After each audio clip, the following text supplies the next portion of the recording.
Pumunta nga pala ako dito sa Dali para magtingin-tingin kung ano ang masarap bilhin.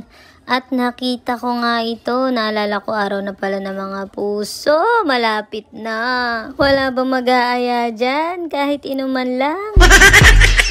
At eto na nga lang binili ko since mahilig naman kami sa hotcake. Napakadali nga lang nito gawin guys. Lalagyan nyo lang siya ng itlog and then water. Bali dun sa itlog nga pala, medium size nga lang ang nilagay ko. May instruction naman yan sa likod guys, kaya madali lang naman gawin. At saka nga medyo mataba nga to sa panlasa ko, kaya hinahaluan ko pa to ng konting sugar. O depende sa inyo kung anong gusto nyo. Bali ito nga, hinaluan ko rin siya ng butter. Gusto ko kasi may nilalasahan ako ng konting alat. Minsan nga ay nagtatoppings pa nga ako dito ng cheese kasi masarap talaga siya. Try nyo din guys. So ayan guys, pag ganyan na nga yung itsura ay pwede na yan ihain. So depende pa rin sa inyo kung gusto nyo nga mas lutong-luto pa.